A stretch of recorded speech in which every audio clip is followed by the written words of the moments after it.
This is Hannibal here from thehannibaltv.com, and this is a special deep dive into the famous Power Team USA that featured Sting and Lex Luger, the two other guys, as well as all the other guys that Rick is going to talk about. I don't remember their names. Steve DeSalvo was one of them.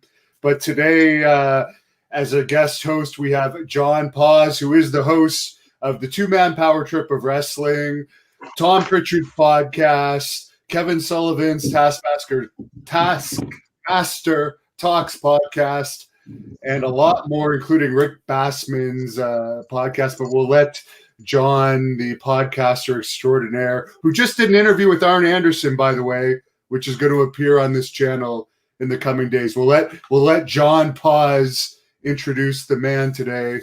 So here you go, John. Take it over. Yes, the man, actually, not Luger, but the Ultimate Warrior. The man who found the Ultimate Warrior. The man that found Sting. The man that found John Cena. The leader of Power Team USA. The CEO, the boss, Rick Bassman. Rick, how you doing? I'm good, man. How are you? John, can I start by introducing the newest member of our happy little family here on Maui? Yes, dude. Yes, who is this guy? This is the newest addition to our family here. Say hi, buddy. And he came to us just 3 days ago, and he is the sweetest little pit bull of all time. And we don't have a name for him yet, so we might need some help from the listeners to come up with a name. Anyway, glad to introduce the new little dude here. Call him the Jim Cornette killer. You can sick him on that fat piece of crap. Hannibal, you're going to make John Paz cry, because there's some kind of love story going on there that we just haven't even begun to pull back the layers on yet. So I think we need to let that one go for the day. He is a close personal friend. That's all I can say. He's a great guy. Fair enough. I've got to say, not a minority. It almost makes me want to have an open mind about Jim Cornette, because John Paz, who I know to be a genuine, good quality human being, can call Jim Cornette a close personal friend. Then maybe there is something to, as you so eloquently said, this fat piece of shit after all. Yeah, I highly doubt it. The only good thing about Jim Cornette is he's a good bullshitter and con artist and self-promoter. But this is not about him. This is about Power Team USA. Cornette never trained anyone that became stars the level of the Ultimate Warrior and Sting. So we'll let John get it going, how it all started, because this was actually your first foray into professional wrestling, I believe. Yeah, Rick, that's one thing I want to know. Like, how did you kind of get into the business? I mean, you're going to create this huge thing, Power Team USA. You're going to get these guys that are just like molds of clay, almost just these green, huge, gigantic guys. But how do you start into pro wrestling? Well, I did, as Hannibal said, that was my first foray into pro wrestling. And it was a very, very, if I say so myself, a very misinformed one. What I like to say now, misinformed on my part. So when I talk about Power Team now, I talk about it as a really stupid experiment.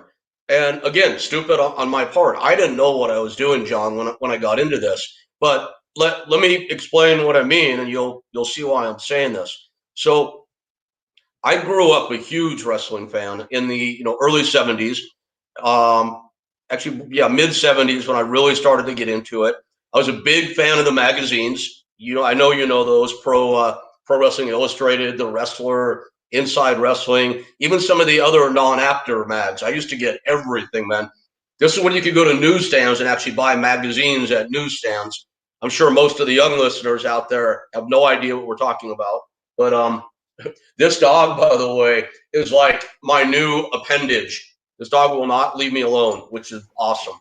You already had Saber and Gunner as name suggestions, by the way.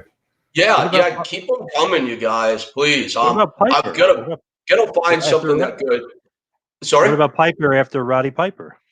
That's, I thought about Roddy, but I didn't think about Piper. That's okay. That's worth, yeah. I mean, I don't know that I'll name him from a wrestling influence or not, but if I did, it probably would be that. Yeah, that's a good idea. Thanks, John. So anyway, I grew up a big fan, bought all the magazines. That's when we had territories. So our territory was LaBelle in California.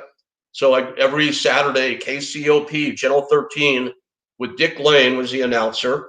I remember the referees' names. I remember the phone number you would call to get your tickets, if you can believe that, for wrestling back then.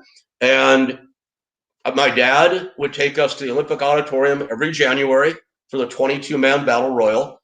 And that's something we laughed about in UPW many years later, because I used to just torture my poor guys with Battle Royals, because I grew up such a mark of the 22-man Battle Royal that UPW would run those things all the time. But in any case, I also grew up a fan of comic books. I was a DC guy, not a Marvel guy, but that's really not important. And when I started in, I got into the entertainment business, promoting concerts, the whole story.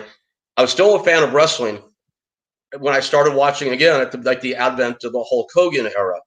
That what I remember, John, it struck me watching when Hogan was on top and Wyndham and Rotundo were on top as a tag team, the American Express. Duggan was coming on strong then with the American Flag. Dusty Rhodes was over on the other side, the American Dream. And here's what I remember thinking about. And this is it's going to sound like, I want to stop real second for Dennis McNown, whose dog just passed away. Brother, no, I'm not naming the dog Hellwig, not for all the money in the world. But for Dennis, yeah, man, my heart goes out to you. It's fucking brutal when your dog passes. Their family. I just, my best, my condolences. And I know it's hard to believe, and I don't mean this in a flippant way, but it does get better over time for sure. All right. So I know it's a long story. Let me get to Power Team. I grew up watching. I was a big fan of comic books. Start watching in the 80s. I loved all the big guys because to me, John, that's what pro wrestlers were. They were comic book characters come to life.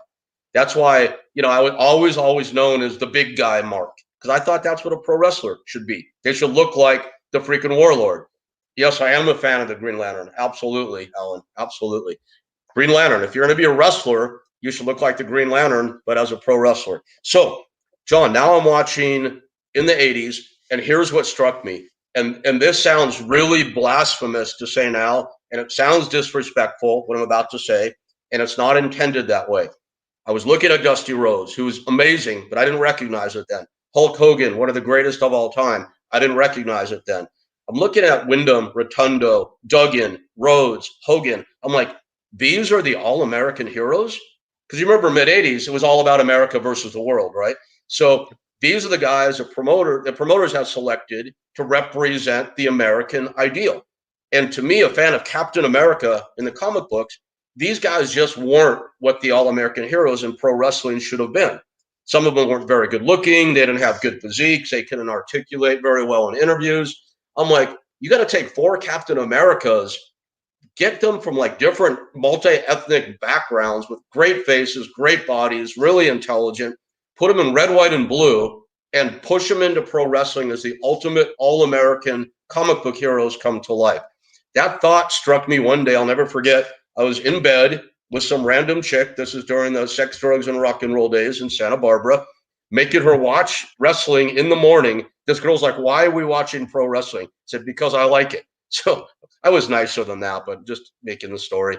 And that thought about the all-American heroes came to me. I'm like, and when I think of things, I just usually go do them. So I wanted to find 4 guys who looked like my idea of pro wrestling superstars from different ethnicities, put them together, dress them in red, white, and blue, and push them to the top of the business. That was where the Team America or Power Team USA concept came from. It was just born from that thought. And, as you know, I set out and I did it. But the reason I mentioned a few minutes ago, the entire concept was just ill-conceived is, I wasn't even green. I didn't know anything about pro wrestling other than being a fan. I had no clue, John, that you couldn't take 4 brand new guys who had never set foot in a ring before as a 4-man unit that you couldn't put them all in and push them to the top. I didn't even know the word push. I didn't know what anything meant back in those days. So it was ill-fated right from the beginning because no promoter was going to take 4 brand new guys and make them stars. It's just not how the business worked back then. So there's a lot of detail to it. I can tell you about it if you want to know. I can answer questions. But over the next few months, I sunk a ton of my money and one other guy's money who was an investor into creating Power Team USA. So where do you find Sting and Jim Hellwig, obviously the Warrior, Garland Donahue, Mark Miller? Where do you Ed Brock? Where do you find these guys? Well, my brother and I, as part of our little mini rock and roll empire in Santa Barbara and Ventura and San Luis Obispo counties, we had a security guard company that provided security for concerts and nightclubs and all that. And when I first had the idea, I'm like, okay, I'm going to answer your question, but to back up, I'm like, what ethnicities would Team America be comprised of? And these days, we'd probably say, well, Caucasian, Black, Latino, and Asian American. I think that's probably would be the first four we'd gravitate toward if there were going to be 4. Back then, my thoughts were Caucasian, Black, Italian American, and American Indian. Only reason being, this is going to sound like a really ridiculous thing to say. In 1985, the Latinos and the Asian Americans just weren't that big. You wouldn't have found a guy the size that I had in mind back at that point in time. So in thinking of the 4 ethnicities I was after, I immediately thought, whoa, Mark Miller from our security guard company, who was a very close friend of mine, fits the Italian American. And Garland Donahue fits the Black guy. So I just looked in my own backyard. I approached them. They're like, hey, we love wrestling. That sounds great. Why not? I then started searching around. Mark told me about a friend of his named Ed Brock. Now, in my book, I talk about the 5 that got away. These are the guys that, in my opinion, Evan Marriott, Joe Millionaire, is another. Guys, in my opinion, had they stuck with it, would have been major freaking stars. Michael Hearn is another as well. Ed Brock could have been one of the biggest stars in the history of pro wrestling. He was 6'5", which back in those days was very tall. He was 290 pounds, jacked to the gills. The guy was like a better looking version of Johnny Depp on a 6'5", 280-pound body with long black hair, and he was real legit Native American.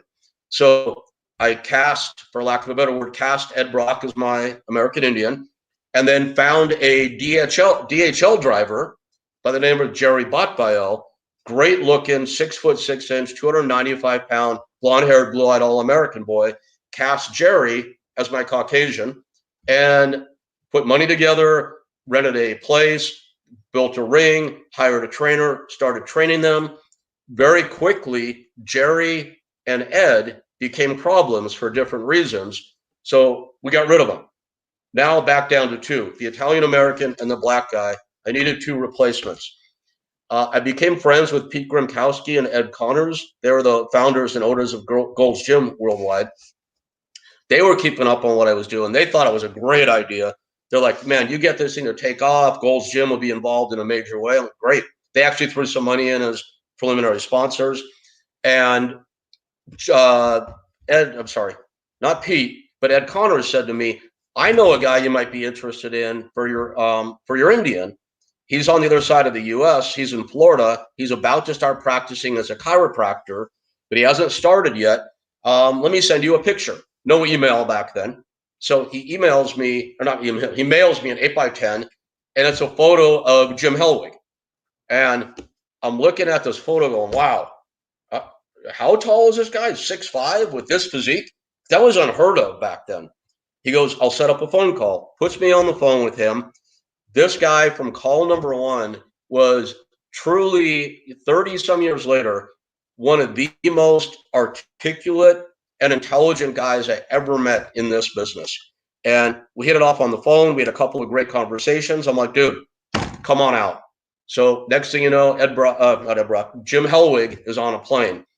In the meantime, we're still short our blonde-haired, blue-eyed All-American boy. Now, the place we had rented to train Power Team USA was at a racquetball center in the San Fernando Valley. So a little area called Northridge, back where there used to be pro wrestling at Devonshire Downs with the John Tolis and Freddie Blassie and Superstar Graham days. So in any case, there was a guy working as the day shift manager there, probably $5 an hour back in those days. I'm like, this guy's got a really good look. And he was a really nice guy. You could tell he's intelligent. So I give him a whole concept. I go, what do you think? He goes, oh, no, man, I have pro wrestling. I have no interest in that. I'm getting married. I've got my career path. I mean, this guy had his life planned. And I worked on this guy and worked on him and worked on him for weeks and a couple of months. He finally said, okay, I'll give it a try. And that was Steve Borden, who became Sting. So he just happened to be working at the place we had rented to train. And then Warrior came from the owner of Gold's Gym. Tennessee Tim said any heat with the original power team, those guys that left, I guess. Oh, man, those guys, especially the leader, Darren McBee, can just go fuck off. No, man, seriously. We got along great with those guys. Most people, and Darren McBee is one of my best friends in the world to this day, so I had to say that. John knows that, obviously. And he's a great guy. Darren McBee was the... He had an interview on this channel, too. Yeah, he does. He has an interview, but I also want to say he's a great guy. And until I met Rick, I didn't know much about him, but he has a great acting resume as well as the American Gladiators. Not to digress too much, but and he was the lead. He was the lead guy of the power team, also. Not my power team, but the religious one that the question came in on. We actually heard from them when we put the name out. They then understood what it was we were doing, and they let it go.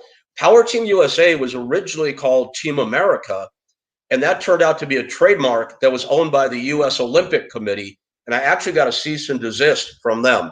So we did. Wow. Thankfully, when we traded or changed from Team America to Power Team, we did not. The original Warrior died of kidney failure in '91. Nope. Not true. Sorry. Jim. You're going to address that. Everyone believed that when he came back in a singlet, that it was a different Ultimate Warrior at one point because he cut his hair. Yeah. No. Jim Hellwig, and we all know how he died. It was right after Hall of Fame not long ago, and that is the original Warrior. But and I think whoever asked that question or said that, I think Hannibal and Paz will both tell you that if I'm not sure about something, I'll tell you I might be wrong or I'm not sure. Whoever the listener was, I can tell you that the original Warrior did not die in '91. He died after he was inducted into the Hall of Fame a few years ago. That was Jim Hellwig. No heat with Power Team. They were great guys. Darren McBee, who was center there, is one of the greatest people I know. And thanks for the question. Now, as far as kind of getting Sting and Hellwig and all these guys on board, how do you turn them into, I know they're multi-clay, how do you get them to be like pro wrestlers? Who do you bring in to train them? Is it Bill Anderson? Like what's the next step of becoming big time pro wrestlers? Well, it was funny. And you guys tell me if I'm going too long with my answers, tell me, but I really want to give the in-depth background on all this, but feel free to cut me off and redirect if you need to. Initially, now, as I mentioned, John, I grew up in Southern California, and I was a fan of the wrestlers that worked for LaBelle. And I came across a phone number for Earl Maynard. Do you remember Earl Maynard? Sounds very familiar. Man, John Paz, I thought knew every name in the history of this industry. And this will actually help to I did not go to Warrior's funeral, no, because we were not associated. So that's a no. We had a falling out a long, long time ago, which I'm sure we will talk about later. No, I have not met Warrior's brother ever. I knew his ex-wife, Sherry. We were friends. That was the only person I knew from his private life ever. Do not know Dana Warrior either, or the kids. And yeah, Sting is an awesome character and great human being, both. So John, I'm like, who can I, now that I found these four guys, now that I have the money together for it, who can we get to train them? We're losing you for a second there, Rick. So I came across a phone number of Earl Maynard. Earl was a Mr. Universe bodybuilder and a gymnast, and he was oftentimes he was one of those like ungodly. we okay? Losing you for a second there. JP, are Starting we to come on? back. Yep, still on. Oh, okay. Are we okay now? You're good now. You're good to go. Okay. So anyway, the one number I found for a pro wrestler was Earl Maynard. And I learned years later that Earl is a horrible worker, but I didn't know the difference back then. So I tried to hire him. Am I on okay, John? Yep. No? Okay. I tried to hire Earl as our trainer. That didn't work, but he gave me Red Bastien's phone number. So I reached out to Red and we made a deal. And then Red became the official head trainer. And as Red told it years later, he himself was pretty beat up physically at that point. And we had this class of my 4 guys and 2 other monsters, Dave Sheldon, who became Angel of Death, the old UWF, and Steve DeSalvo, another monster. And Red's looking at these 6 guys going, these guys are going to freaking kill me. So he hired Billy Anderson to be like the in-ring guy to do all the heavy lifting. So it was Red Bastien running the program and then Billy Anderson assisting Red. Were the trainers of the group in a racquetball court on Reseda Boulevard in Northridge, California. How honest is Red and Bill with you as far as like, okay, these guys are greener than goose shit? Like how is that progressing? And is he very honest with you about those guys? They kayfabed the fuck out of me, man. Oh my God. And I became friends with both years later. Tell you, I like to jump around, as you know. One of the biggest kicks I ever had in my time in the business is when I had my school up and running, Ultimate University. At this point, is considered legitimately the #1 pro wrestling school in the world. And we would have amazing guests, like The Rock came by once to be a guest. I mean, we had everybody. I had Red Bastien in as a guest one night to talk to the crew, which was, 20 years later. And or whatever, 17. He looks at me, he goes, oh man, he goes, I never thought you would do anything in this business. And he goes, and look at you now. And I said, obviously you didn't by the way you treated me back then, which is fine, because in the mid 80s, you didn't let people into the business. It's how it was. It was very, very kayfabe. And I actually had to fight after paying them a lot of money and paying all the expenses. They did not smarten me up to anything, to be honest. Here we got a question from Zan Arroyo. Were you upset Warrior held up Vince for money in 91? SummerSlam 91. Dude, I didn't know about it then. I know the story now like everybody else. And I just kind of shake my head and said, it figures. It just figures. That's all. Warrior is not a good.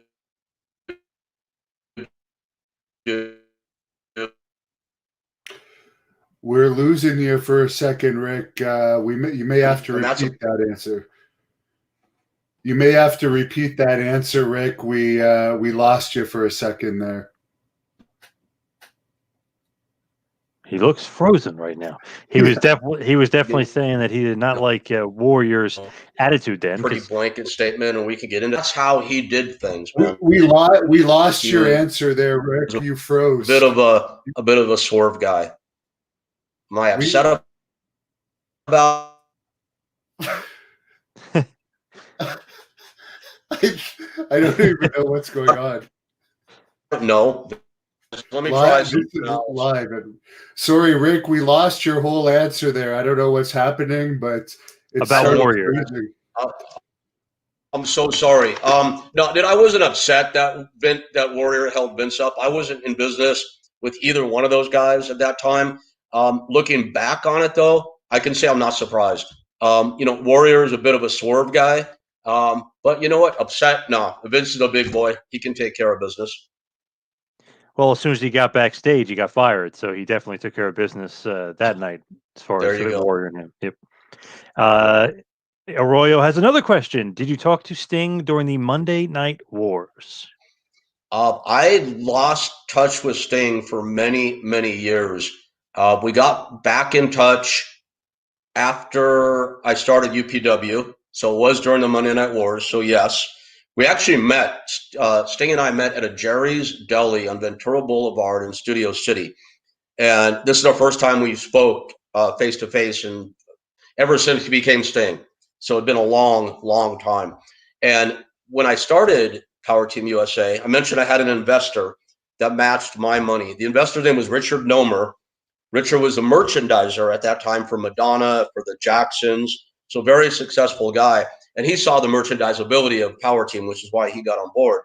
So Richard and I, and I'll never forget this number, and there's a reason why I remember this number.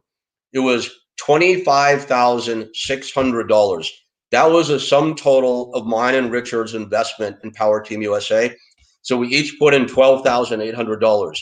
And we had the four guys, the four members of Power Team, including Warrior and Sting, all sign agreements that they would pay us back if we split up and they became successful. And they were signed what's called jointly and severally, meaning that if all four are successful, then they owe it, 1/4 each. If it's two guys, they owe a half each. If it's one guy, they owe the whole thing. So many, many years later, Sting and I met at Jerry's Deli on Ventura Boulevard, and he handed me a check for $12,800, which was my portion of the investment in Power Team. That's when we started talking again, became friends again, and he actually came out and did an appearance at a UPW show at the height of his fame as Sting. He didn't do an appearance on the show, but in our merchandise area, I had Sting, who was WCW champion at the time, RVD, who was ECW champion, and Ivory, who was a WWF women's champion, had all three of them lined up side by side signing autographs, which is pretty cool. That was a neat hat trick to be able to pull off at that time. Shows you the kind of guy Sting is, too, that he remembers that amount of money. He's going to give you the check, like he said. A man of his word, honor, integrity. Pretty cool of the Stinger to do that. He's a very, very solid human being. And I'm not saying that just because he paid me back. I know him well now. We talk often, and he's just a very, very stand-up guy for sure. Really good dude. And if people go to your channel, Rick, to give your channel a quick plug, there is an interview that John did with Sting on there on your behalf. And by the way, thank you, fans. During the last stream, Rick asked people to help him get to 1,000 subscribers. And not only did he get to 1,000, he got to 1,030. So thanks to all the fans that went over to Rick Bassman's channel and helped him out, because he's trying to grow it. Yes, I really do appreciate that. So if you remember, Devin or Hannibal, the way I said it was this. I go, so Hannibal's got over 200,000 followers on YouTube. I'm like, that's a lot of power and a lot of influence. So I'm like, Hannibal, I want to put you on the spot right now and see if we can get your listeners and followers out there, 100 of them, to go subscribe to my YouTube. So I'm thinking, JP, I should issue the same challenge again right now. So the power of Hannibal. Can we mobilize you guys, please, to youtube.com/Rick Bassman and see if we can get up to 1,100 tonight. That would be amazing. Yep, there you go. Right on the bottom of the screen there. YouTube.com, Rick Bassman videos. Yeah, just type in Rick Bassman and give him a subscribe for sure. Now, someone had asked, and I just lost the name there, but it was, did Sting change at all after he found religion? I'm not sure of the timing of Steve, finding Christ and letting Christ into his life. I'm not sure of that. So I can't necessarily tie that together with the change. But I can say this. In my opinion, people at their core are who they are. You can definitely change, no doubt about it. But he was always a good human. You could see that. Now, he was into his shit, and I'm not saying anything that he himself hasn't talked about in interviews. I would never do that. His behavior definitely changed after he got religion. At the core, though, he was always an honorable guy. I don't think we were in touch during the period when he first got into religion. He will tell you that it changed him. I just know, again, at the core, he was always a decent guy. And these days, I consider him a really, really fine human being, for sure. Religion or not, whatever. I'm not sure what part it played. Gordo Scarface, great name. Warrior was high on cocaine and fucked up on Arsenio Hall's couch, a la Rick James. Have you seen this? Have you heard about this?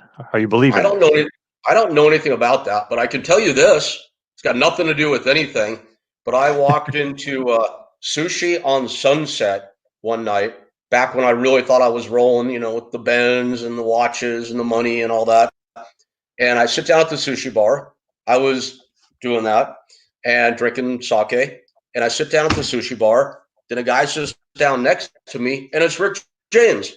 And Rick James and I ended up drinking sake all night and going in the bathroom and doing lines. So I don't know. There you are. That's Melvin. That's sake, to answer your question. No more cocaine. Let me ask you a question about someone mentioned the Warrior doing coke. I always heard from numerous credible sources that he was really into speed, like he popped speed before his matches and his workouts. That's the rumor that I've heard from behind the scenes.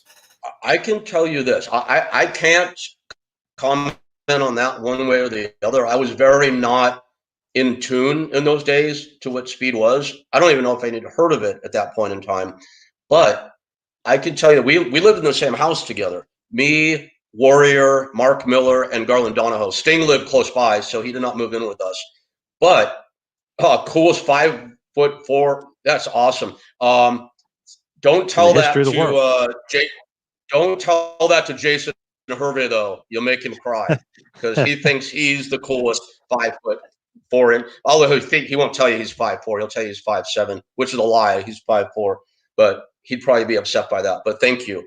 We live in the same house, and Warrior could go from 0 to 100 at the drop of a freaking pin. I mean, turn bright red, start sweating, go into, back then, before, the Ultimate Warrior character had ever been an idea in anybody's mind, that's who he was.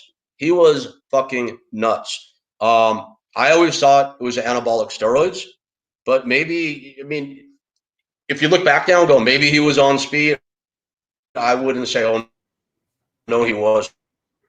Because if anyone that knows about speed, it does cause a lot of sweating and it does cause heart issues, obviously. But so does steroids as well. But that's just a rumor I've heard, and I'm not saying it's accurate, but a lot of wrestlers, even Ricky Steamboat, has said on the record he popped it before matches here and there. It wasn't that uncommon to pop it back in the 80s. That's when they're called poppers, I think, right? That's why you're saying pop. Yeah, that's one thing I always luckily managed to avoid. I don't have much any personal experience with it, but certainly not heard good things. If we came to learn factually Warrior was doing that, I wouldn't be surprised in the least. I just can't sit here and say that I know that he did. Bon Lewis says, any rumor that Sting and Luger's kids are trying to break into the wrestling business? I don't. This is funny, John. Can you believe I have never even met Lex Luger? And I thought I knew everybody in the business. So I don't know anything about Lex and his family. I would think I would know if Sting's son was trying to get in the business, but I don't. I would think I would know, but I don't know one way or the other. I'm not saying it's not true. I've just not heard it. Boris says, what kind of gear did everyone use back then, Rick? Well, we had a thing. Gear back then was mainly, it was testosterone and Deca, and Anabar was just coming onto the scene in those days. That was your pretty common cocktail then. We had a thing that we, never do coke, do speed. It's much better for you. I don't know about. I've heard speed is way worse. I used to do a lot of coke. It's been probably 15, 20 years. I'm glad it's in the past. I know none of them are any good for old guys like us or young people for that matter. But we had a thing, John, that we would half jokingly refer to as the pro wrestling diet. And here's how we would describe it to people outside of the business. It's like, and you talk about painkillers and how that becomes part of it, so many people's lives. And it makes sense when you figure, you're on the road back in those days, 5, 6, 7 nights a week. A lot of guys are working 2 shows a day. This sounds impossible in this day and age, but that's how it was. You're inevitably bumping on hard rings, even if you're not. The ring is not a trampoline, no matter what anybody says or thinks. And night after night after night, you get hurt. You're hurt. And the way Kurt Angle tells his story, and I'm gonna get back to the pro wrestling diet. Kurt will tell you that when he first started at WWF, as it was called back then, that Steve Austin walked to him backstage and said, "Kurt Angle, huh?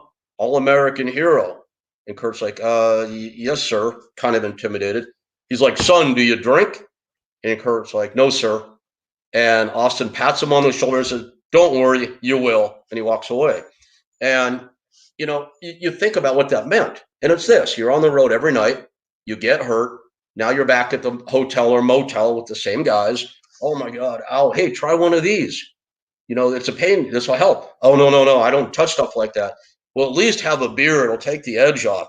"Oh, I don't drink." "Oh, maybe one beer will be okay." Boom, it's on, right? Then the next night or 2 weeks later, you're on 3 beers, You've drank 3 beers. Then the pill's out again. Your senses aren't as sharp as normal because you're under the influence. You pop a pill. Oh, keep the party going. Do a line, right? Back in those days, especially WCW, WWF, your body had to look a certain way. You had to look like Rick Rude or the Warlord or Hercules to have a chance.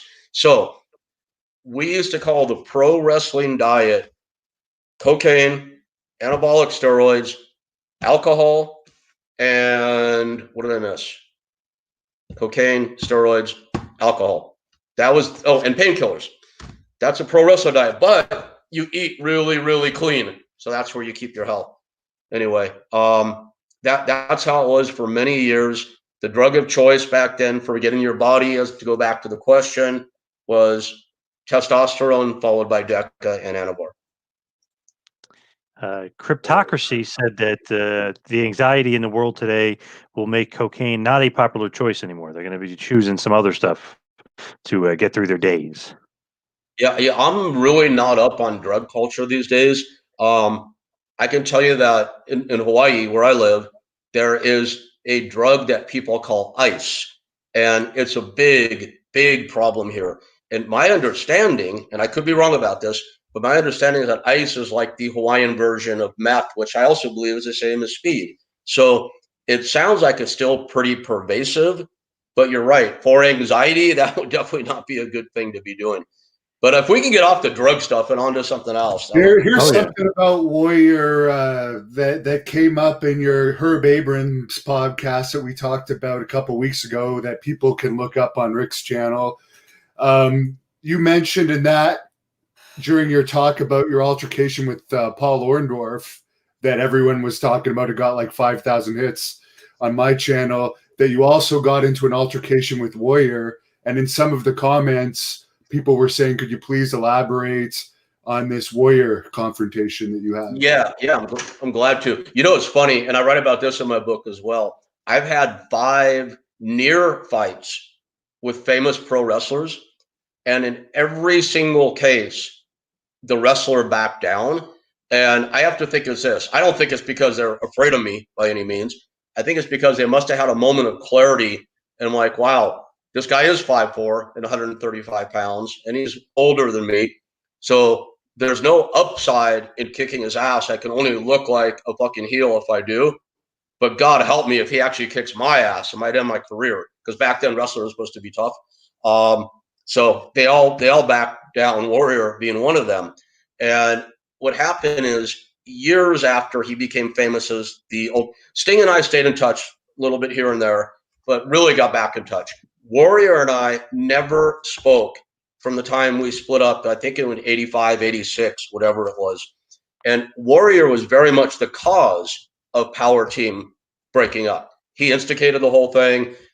Sting went along with it. He didn't do it through bad intent. Warrior, in my mind, he was looking out for himself, and people do look out for themselves first. I understand that. But he absolutely screwed me in the process. There's no doubt about it. So now it's all these years later, and I'm at Gold's Gym in Venice, and I see Warrior. And he's, mega famous as a pro wrestler at this point in time. But I'm like, in my mind, and this is pretty evolved if I say so myself for so long ago. I'm like, you know what? I'm going to go say hi. There's nothing that can be fixed at this point.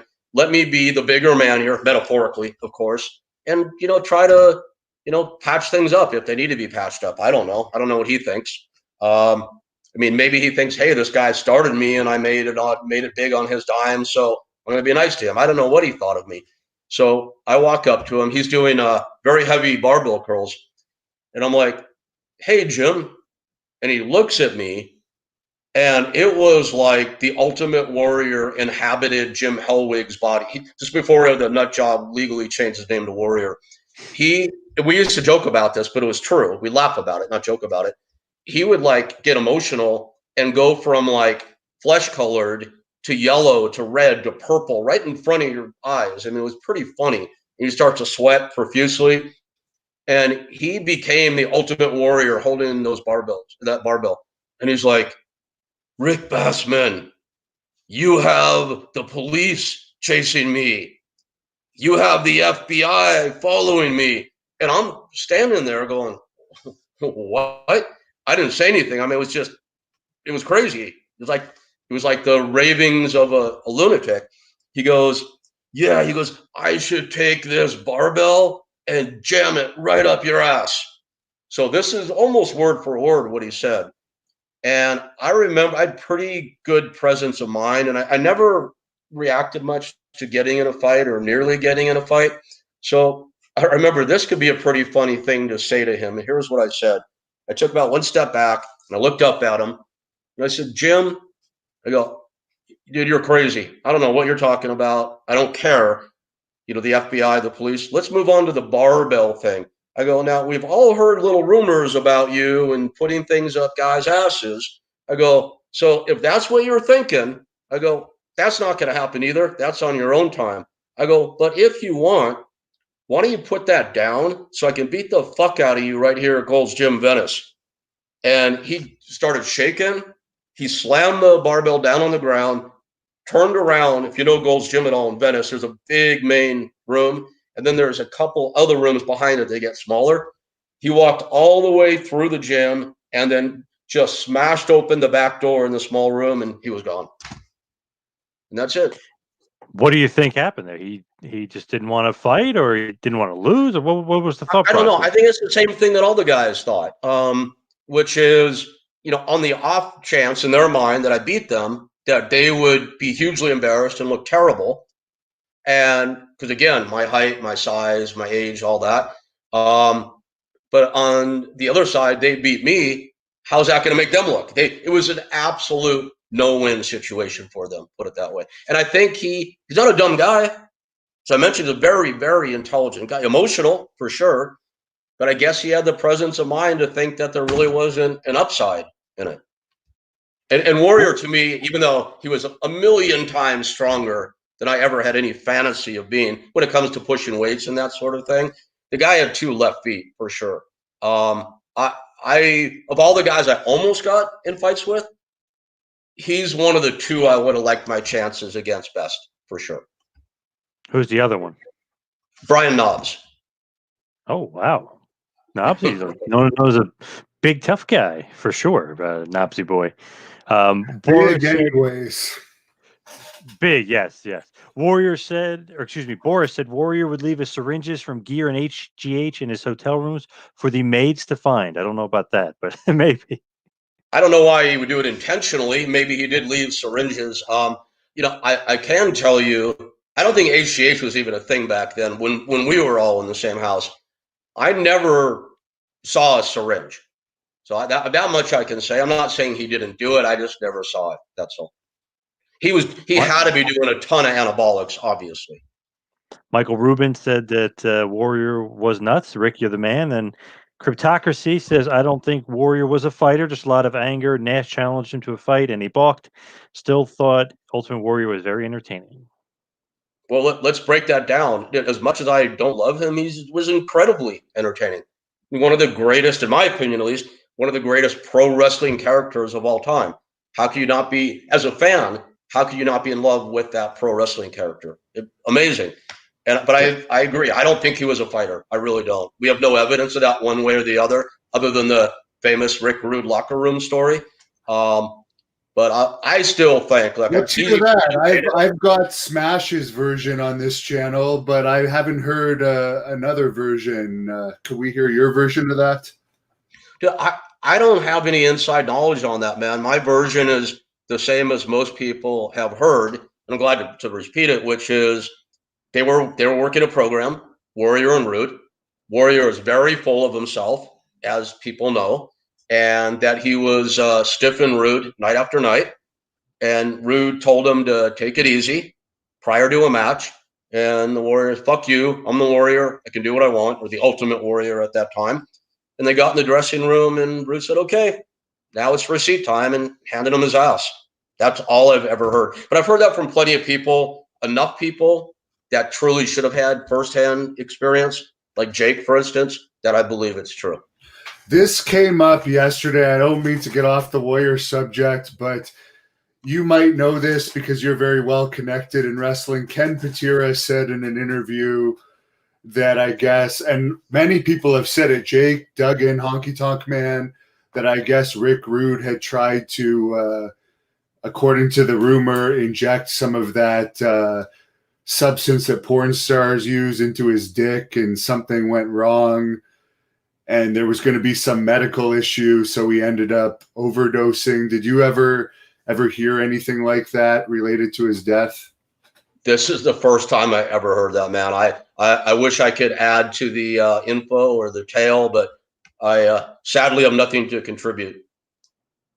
I've heard that too, but I've also heard from a lot of wrestlers that he was very experimental with everything. Like if there was a new steroid or a new whatever coming out, he was the first one on it, first one to do it. So if you're going to do a concoction and put all these different kind of shit in your body, can't be good for your heart. Obviously, the dick stuff too is probably going to end up fucking up your heart too. But he seemed like he was the experimental guy, the guinea pig, the guy that would kind of say, "All right, Decade, this is good. You know, look what it's doing for me." That in the long run cannot be good if you're doing all those different kinds of stuff. And this is Rick Rude you're talking about, correct? Yes, Rude, okay. Rude, yep. Yeah. Yep. So when you said the word concoction, was that intentional?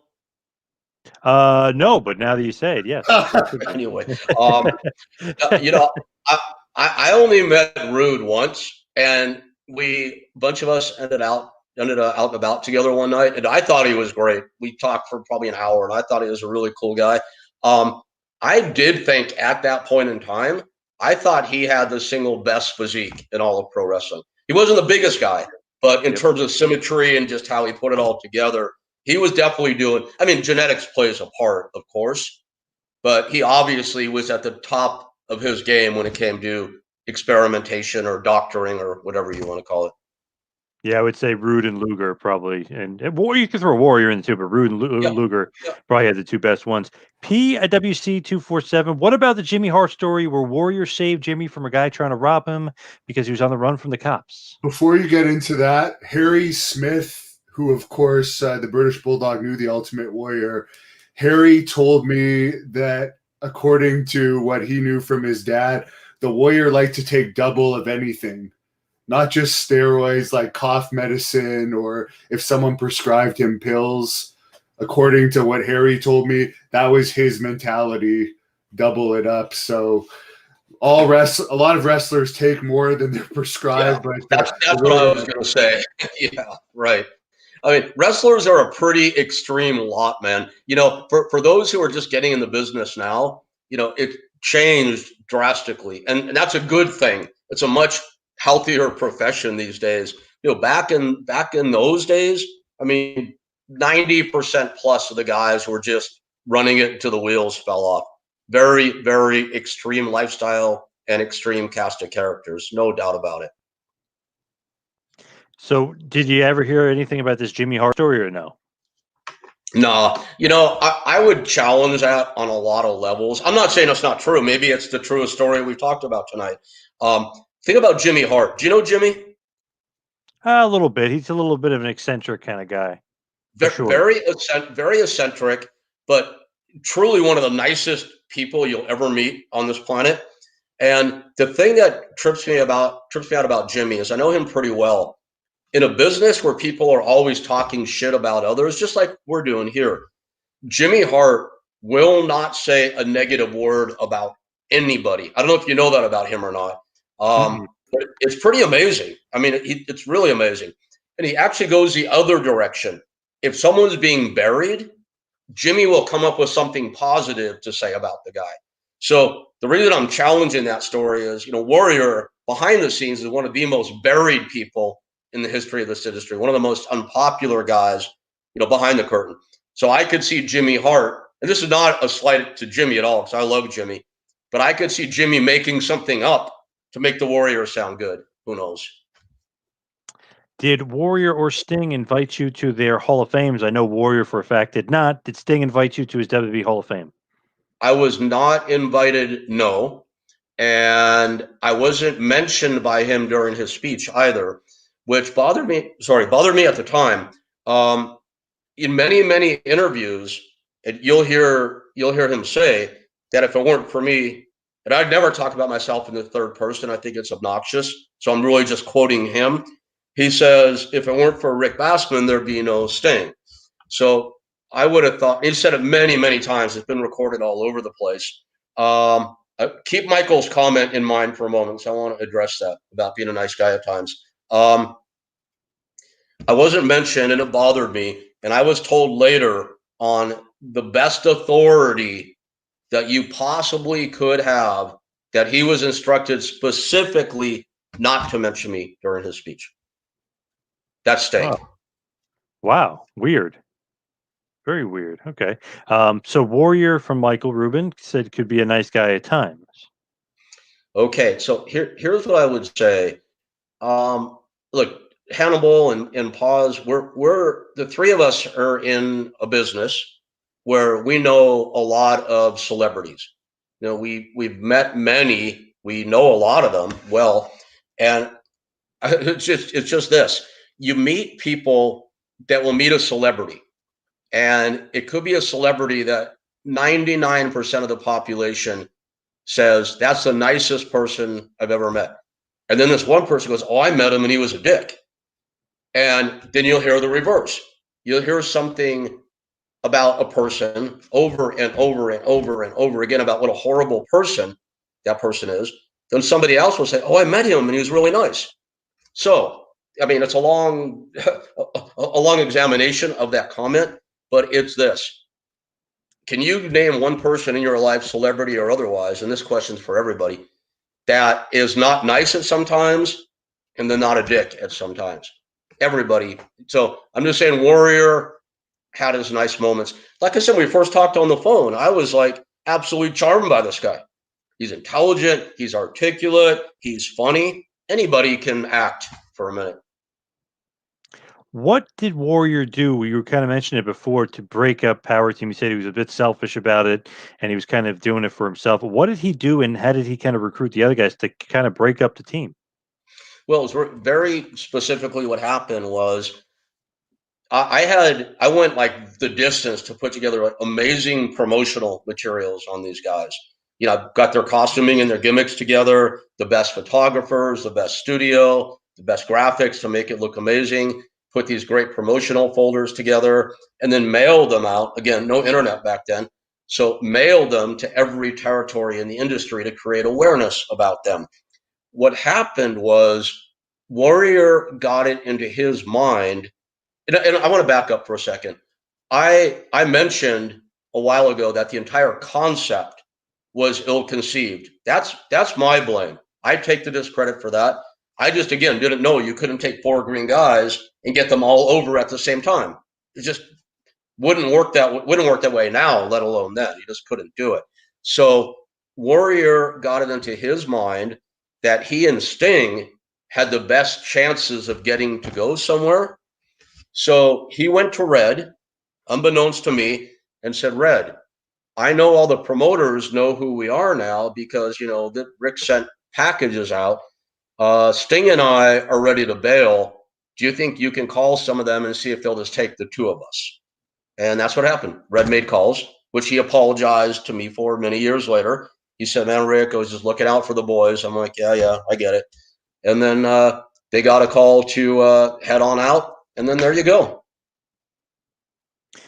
TAP. Rick Bassman found Sting and the Ultimate Warrior. Sting came after Flair, and Warrior came after Hogan. His find has a direct role in major wrestling history, which is true. He definitely had a lot of direct roles with finding these guys. Yeah, obviously Hogan and Warrior, big stars. Flair and Sting. You found Sting and Warrior out of that group, so pretty amazing. Yeah, one thing I remember from back then, even though the group disbanded, and I lost my money and I lost the opportunity and all that. I remember 2 out of 4 getting over isn't bad. Yeah. Not bad. Hey, it's funny. Our team had literally about 18 or 19 guys in it over all the different versions, but there's 4 that are known because of that one picture that's always printed, of course. I remember, John, you see, back in those days, people that are, new fans or haven't studied history may not remember back in the mid 80s, man. It's like, I don't even know who the champions are right now. You probably know because you're way more up on it.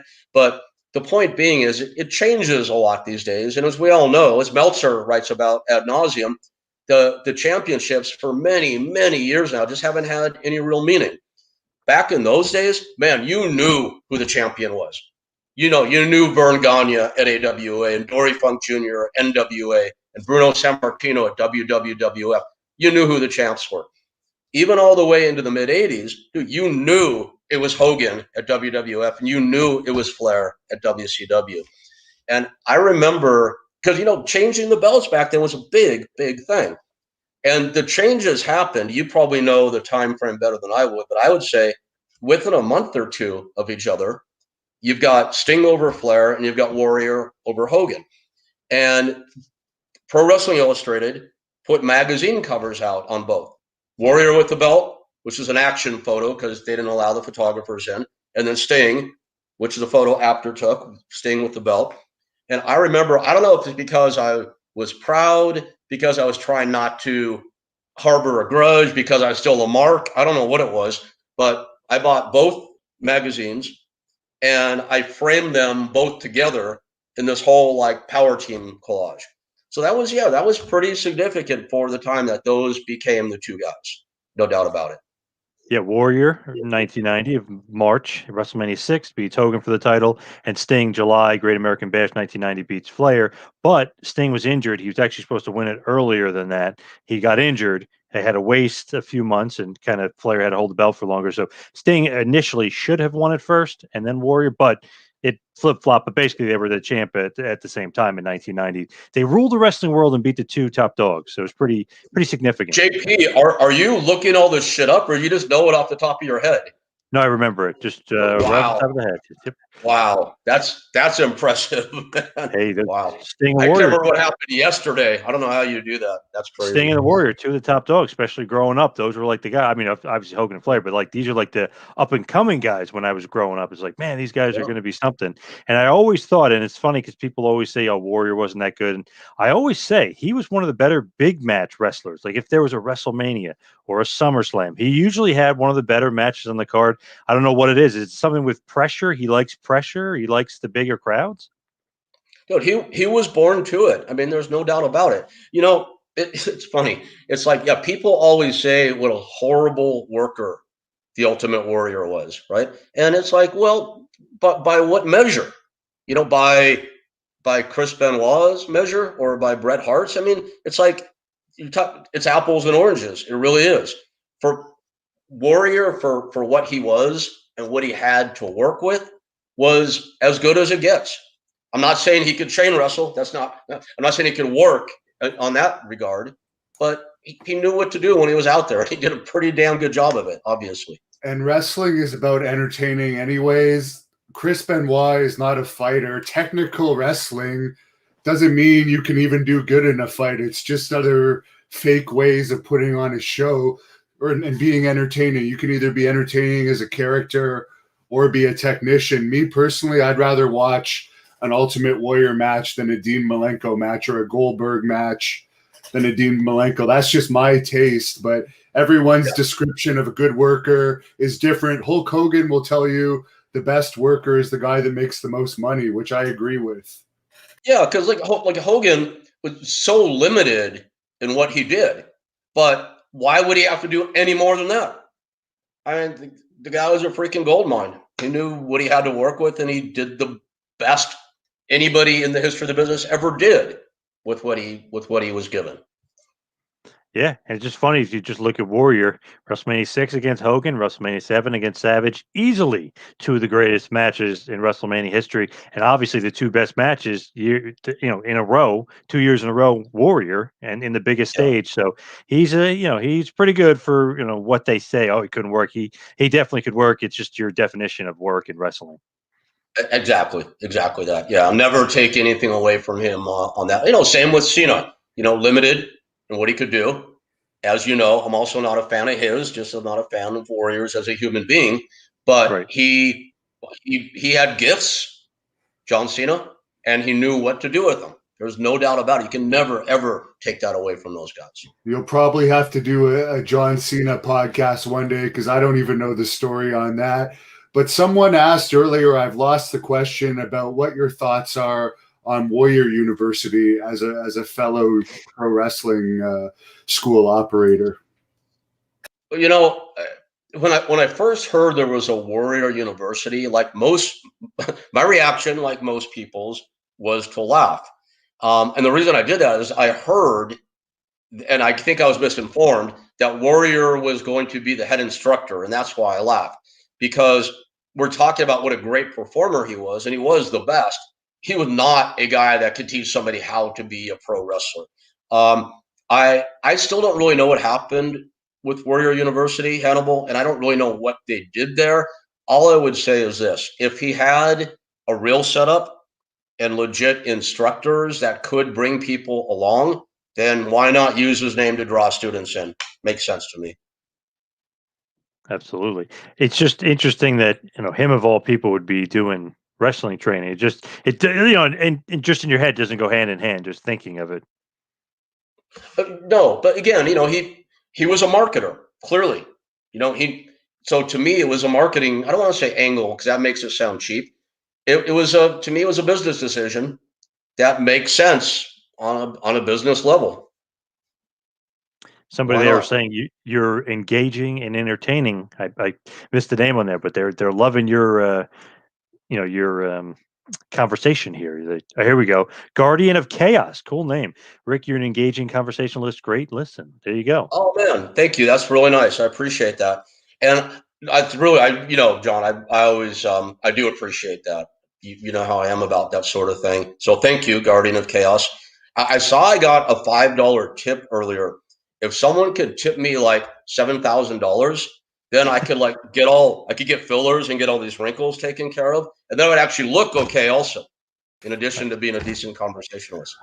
You actually don't look your age. Not that you're that up there, but you've actually aged fairly well considering everything you've done, as you've discussed in Well, many. I figured, Devin, after like 30 years of alcohol and cocaine and heroin for a short period of time, and not to mention my 15-year pain pill addiction, when you combine all that with 3 years of stage 4 lung cancer and a heart attack and 2 strokes and being shot and being stabbed and all that, and the homelessness that came with all the stupidity, that's been the recipe for my good looks now. It makes sense.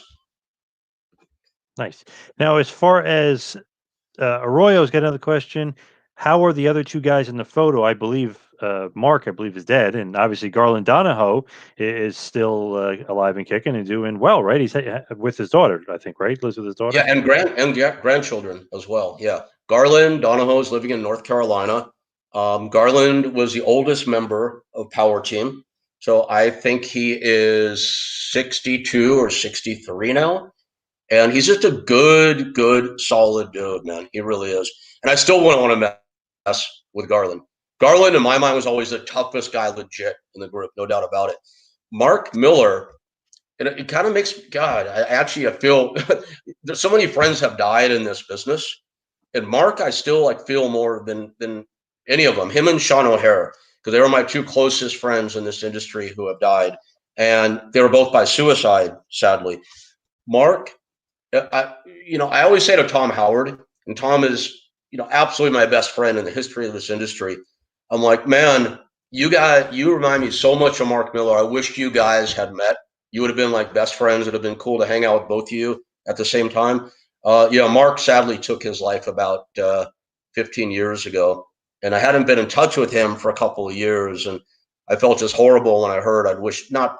I didn't feel guilty, but I'd wish I'd been in touch. And same with Sean. Had a chance to talk to him, see what's going on. So, Mark, God rest his soul, is no longer with us. Garland Donahoe is alive and well in North Carolina, which we're glad to report. And Bill Anderson, who trained them, is actually fighting COVID right now. He's doing fairly well though. So I just wanted to throw that out there. How's your relationship with Bill Anderson over the years, Rick? Did you guys ever have any tension, or has everything always been pretty good? Never. Always liked Billy. We always got along well. Always enjoyed him. He's a cool dude. He's funny. He's a great storyteller. And anybody out there, listening or watching, I don't know what your beliefs are, but please put a good thought out for Billy, man. He's a good dude. What about Dave Sheldon, Michael Rubin asked? Okay, so quick setup for anybody not having I know we mentioned Dave earlier. Dave was one of these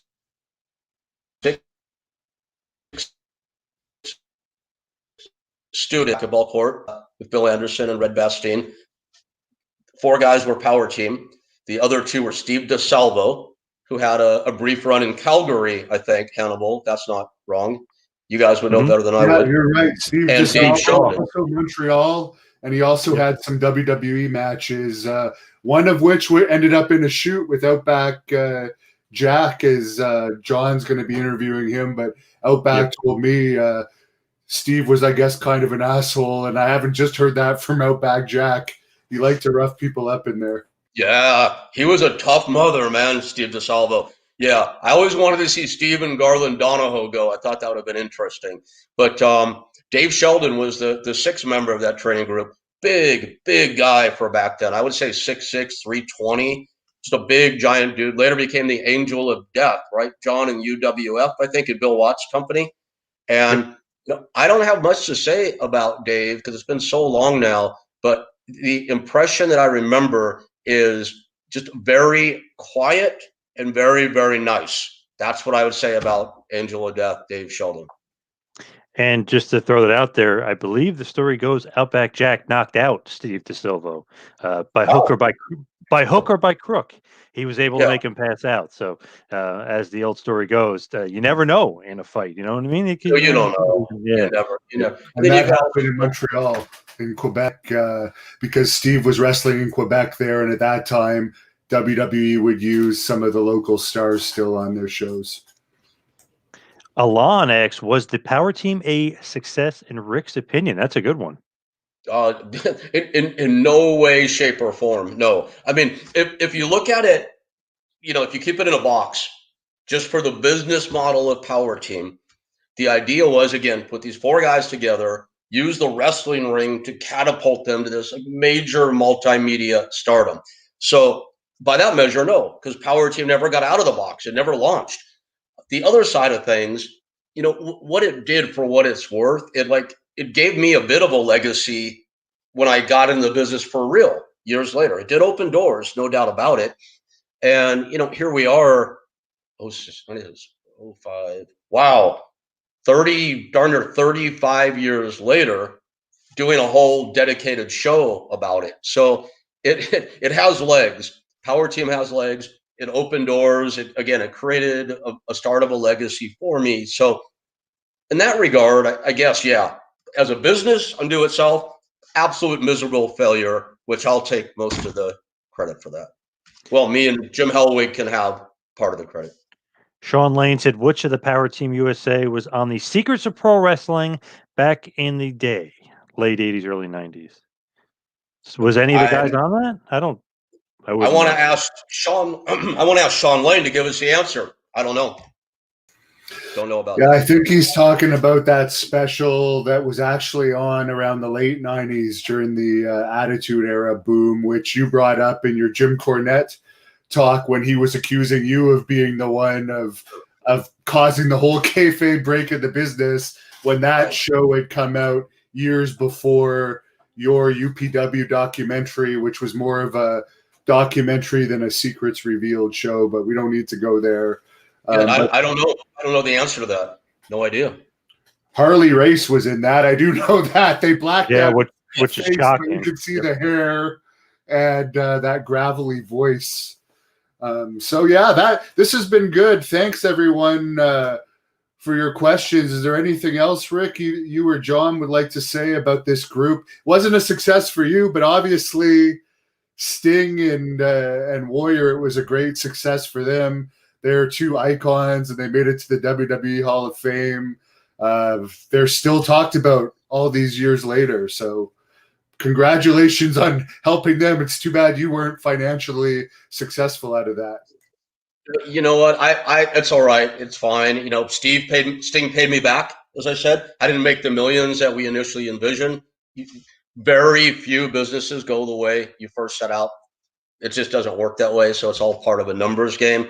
But, you know, I still do business with Sting to this day. We do small little deals together, and it's, you know, it's all good. It's all good. We're going to stay managers at Gold Gym. Yes, Steve Borden was the day manager at Gold's Gym, where our racquetball court was in the valley. That's where I found him. This isn't related to the power team, but we may as well throw this in to get Rick's opinion since it's all over the news. What's your opinion on The Undertaker and his farewell? Do you think this is going to be his real retirement, or do you think he's going to come back again? I think he's done. You know, look, there's two answers here. Well, there's three answers. One is I don't know. Then there's he's done or he's not done. So we have a 33 and a third % chance. I think he's done. Mark Calloway, as a human being, is a really, really good dude. He is super appreciative of, you know, the life he's lived through becoming The Undertaker. One of the greatest characters of all time, if not the greatest. That and Waylon Mercy, of course, my other favorite. I think he understands that I don't want to say there's nothing more to do with it or nowhere else to go with it. I mean, it's limited only by his creativity and Vince's creativity. They could keep going and going. But I think when I say they, I want to say Taker and Vince both. They know that it's time. So, you know, he's set for life financially, obviously. He's probably always have in his blood to want to do one more shot. But I think, as you know, he discussed in the series, in the documentaries, he doesn't feel like he can perform at the level to which the fans deserve. And I know for him, that's not lip service. He really means that. So all those things considered, I think he's done.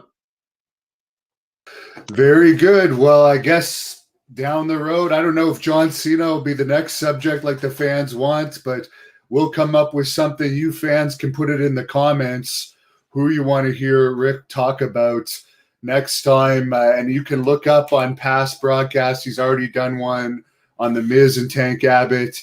He's done one on his buddy Jim Cuckold Cornette, and one on the UPW guy Herb Abrams, which was very well received. It actually surprised Rick how well received that was. So is there anything you'd like to plug, guys? You know what might be fun to do, Devin? Although this might not be fun because people, you know, the world likes conflict. You don't go to a movie if there's going to be conflict. But in my book, I did a chapter called The Good, the Bad, and the Ugly of Pro Wrestling and Mixed Martial Arts. And it's as it sounds. I have a list of the good and of the bad, in my opinion at least, and, you know, talked about why each was in which column. It might be fun to talk about the good guys in one episode. I don't know. Just the guys that, in my opinion, are really stand-up, and girls that are good stand-up human beings in the pro wrestling and MMA businesses. Just a thought. Now, there's more. In my experience, there's more in the MMA business than wrestling. But what percentage in wrestling would you say are good? Because I would say that it's lower than 50% actually. But maybe that's just. I never thought about it in those terms before. Wow, I don't know. I don't know, Hannibal. I would say at least 50% good. Hopefully, I mean, I'd like to think more, but I'd probably have to put some more time and thought into that before I could come up with a qualified answer. Now, John, you know all about where people can subscribe to your various podcasts. You want to let everyone know where they can look you up? Sure, yeah. Just if you want, go to tmptempire.com. It's got all the list of all the podcasts. Got Kevin Sullivan's Taskmaster Talks, University of Dutch with Dutch Mantel, Taking to School with Dr. Tom Pritchard, Rick Bassman's Talking Tough, Pro Wrestling 101 with Just Incredible. Got a lot of good stuff. And of course, the 2-Man Power Trip interview series. We're interviewing a lot of the great guys. We have interviewed Sting. He is on there. He's awesome. Had on Goldberg, Hall, Nash, DDP, RVD, HBK.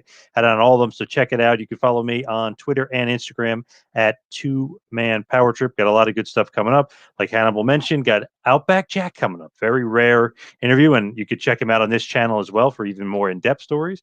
But besides that, I mean, that's about it. And I think people will be shocked of a different story you will learn from Rick in probably a future episode here about John Cena. Yeah, and I want to put on top of that, John Paz, that for people out there that are fans of pro wrestling, and I would assume that's everybody that's watching, that John is, in my opinion, and it takes a lot of people into consideration, probably the most educated guy I know that talks about the pro wrestling business. His shows are very, very in depth. They're not hype filled. They're very straight. You'll get more good, solid, and entertaining information from 2-Man Power Trip than any other platform out there. So that's my endorsement of your stuff. Thank you, Rick. Appreciate that. Big words. Thank you. Of course. And Hannibal, same for Hannibal, man. Hannibal TV, 200,000 plus and going strong. Okay. I feel bad for your dog now, man. That is a horrendous sweater. That poor dog. I was about to say good things about you, Hannibal. Now I'm taking them all back. Well, it's freezing cold here. There's snow outside. It's not like Hawaii where they can walk around naked. One last question. Yeah. This is a good one because some of his speeches are motivational. Some of them are just crazy. But have you ever watched one of the Warriors' motivational speeches on YouTube? I've seen bits and pieces. Yeah, I have. Should I comment more than that or just say yes? well, sure. I mean, I'll say this. The injections of inspiration that he did were good, but the ones that he did at the universities are He's just unhinged. He's unhinged, man. Yeah. The one at Penn State specifically, I think, is the craziest one. Yeah, they're comedy at its finest. But I'll let you guys shut this down however you guys want. I'm checking out of here. Last thing I would say was this, because I just said I've looked at his speeches as unhinged. He was a human being. He left 2 daughters behind. And I mean this sincerely. I don't know them, but I wish them all the best. And I hope that, whatever they hear from me, from you, from anybody, that they remember their father fondly and that they have, good memories and a good life for what he left for them.